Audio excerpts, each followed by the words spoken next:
투미TV 시청자 여러분 반갑습니다. 당신의 부동산 주치 김재경 소장입니다.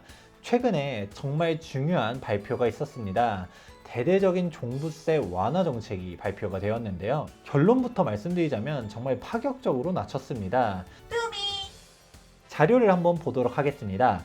2022년도 6월 16일자로 엠바고가 풀리면서 언론에 보도가 된 내용인데요. 여러 가지 발표 사항들이 있었지만 이 중에서 부동산에 관련된 내용만 보도록 하겠습니다.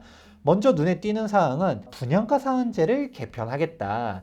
일전에도 영상 올린 적 있었지만 재개발 재건축 원활한 진행을 위해서라면 분양가 상한제 손볼 필요성이 있습니다 라고 말한 적이 있었는데요. 아니나 다를까 정부도 문제점을 인지하고 있는 것 같습니다. 오늘의 메인 주제는 다음 페이지에 나오는데요. 이제 세금에 대한 사항들이 나오고 있습니다. 양도세 한시적 중과 유예 관련된 사항들은 이미 나왔었던 사항이고요. 그리고서 일시적 2주택자에 대한 부분 2년으로 바뀌었었다. 역시 투미TV에서 설명한 적이 있었고요.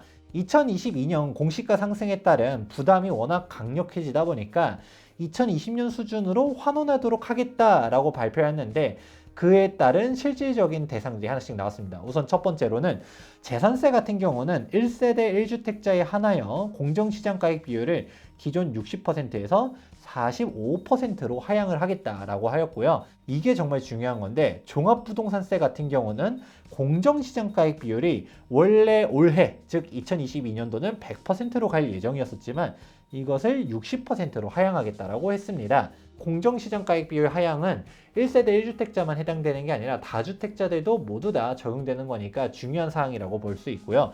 그리고 하단에 보게 되면 어떤 게 있느냐, 2022년도 한시로 1세대 1주택자는 특별공제 3억이 도입된다라고 했습니다.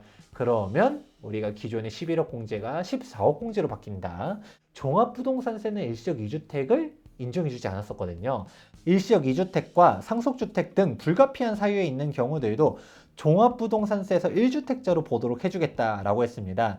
그 사항을 보다 상세하게 보게 되면 일시적 2주택, 상속주택, 그리고 지방 저가주택은 1주택자 판정 시 주택수를 제외하겠다. 이 부분 같은 경우는 사실 개정할 필요성이 있었거든요. 왜냐하면 종합부동산세는 농가주택도 주택수에 다 합산되다 보니까 주택수에 따른 세율 부담이 어마어마하게 높았었는데 비합리적인 부분들을 개정을 했다라고 볼 수 있습니다. 그 외로는 대출에 대한 부분들도 뭐 생애 최초는 LTV 80%로 완화해 주겠다, 장래소득을 반영해 주겠다 등등 기존에 발표했었던 사항들도 나와 있게 되어 있습니다. 종합부동산세 개편이 정말 중요한 사항이라고 볼 수 있는데 이 종부세만 따로 정리를 해보도록 하겠습니다. 2018년도 9.13 대책이 발표가 되면서 공정시장가액 비율을 매년 5% 이상 하겠다라고 했었는데요. 2018년도만 한다 하더라도 80%였다가 점점 높아져서 이제 2022년도에 100%가 될 예정이었었지만 이번 발표로 인하여 60%로 낮아졌습니다.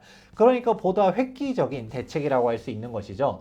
아무리 공정시장가액 비율을 종정규정으로 돌려놓는다 하더라도 공시가격 자체를 너무나도 많이 높여놨기 때문에 세부담이 늘어난 것은 사실입니다. 그렇다 보니까 현실적인 세부담을 이전으로 돌려놓기 위하여 공정시장가액 비율을 60% 낮추는 것은 정말 유의미하다라고 보고 있습니다.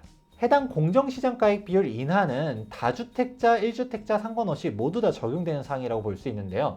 그런데 1세대 1주택자 같은 경우는 특별한 혜택들이 더욱더 부여되게 되는데 하나씩 보도록 하겠습니다. 기존의 1세대 1주택자 같은 경우는 11억까지 공제를 해주는 부분들이 있었지만 2022년도를 한도로 3억 원을 추가로 특별 공제를 해주게 되어서 14억까지 공제를 받을 수 있게 되어 있습니다. 그렇다 보니까 다주택자라고 하면 6억 공제인데 1세대 1주택자는 14억 공제다 보니까 그 차이가 어마어마하게 벌어졌다라고 볼 수가 있는 것이고요.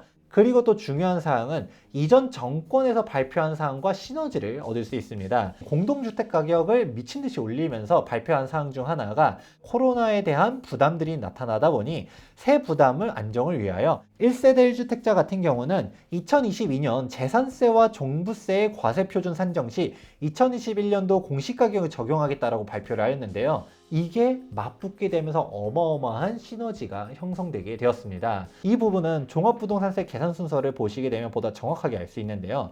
이렇게 공제를 하면서 지금 세율까지 곱하여 종부세액이 나왔는데, 여기서도 이중과세 논란을 피하기 위하여 재산세 납부액 중에서 종부세 과세표준 상당액은 또 빼주게 되고요. 1세대 1주택자에 한하여 장기 보유 공제라든가 고령자 공제들을 또 해주게 됩니다.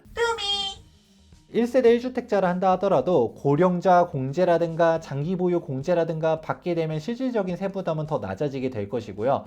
재산세도 제가 얘기 드리지 않았습니까? 재산세 같은 경우는 원래 1주택자든 다주택자든 구분 없이 평등하게 납부하는 세금이었었는데, 여기서도 차등이 하나 더 생기게 되었습니다. 1세대 1주택자 같은 경우는 공정시장가액 비율을 적용함에 있어서 60%가 아니라 45%가 적용되다 보니까 재산세 부담도 현실적으로 더 낮아졌다라고 말할 수가 있는 것이죠. 그렇기 때문에 보유세 부담이 획기적으로 낮아졌다로 결론을 내릴 수 있습니다. 여기서 여러분들이 생각해 보셔야 되는 포인트가 한 가지 있습니다.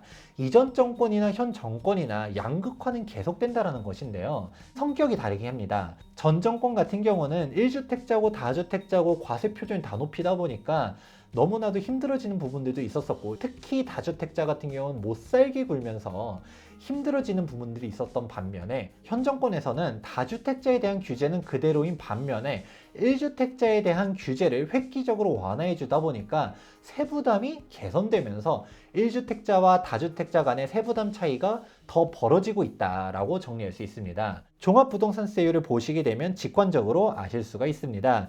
1주택자 같은 경우는 0.6%일 게 다주택자 같은 경우는 1.2%로 1.6%일 게 3.6%, 3%일 게 6%, 즉 1주택자이냐 다주택자이냐 이거에 따라서 세 부담 자체가 2배가 된다. 공제들도 달라지고 세율도 다르고 이렇게 되다 보니까 다주택자들 같은 경우는 희망이 없다. 1주택자들, 즉 똘똘한 채들로 갈 수밖에 없다. 일전에도 설명한 적이 있었습니다. 바로 어떤 사항이냐면, 정권이 아무리 바뀌었다 하더라도 상위 4%밖에 안 되는 다주택자를 위한 정책을 내세울 수 있을까에 대해서는 조금 의문이 있다. 정치인분들 입장에서는 무주택자라든가 아니면 1주택자 아니면 일시적 2주택자와 같이 불가피한 사람들을 보호해주는 쪽으로 가지, 다주택자에 대한 규제 완화가 사실 필요한 거는 맞다라고 보지만 과연 추진할 수 있을까에 대해서는 의문이 있다라고 설명한 적이 있었습니다.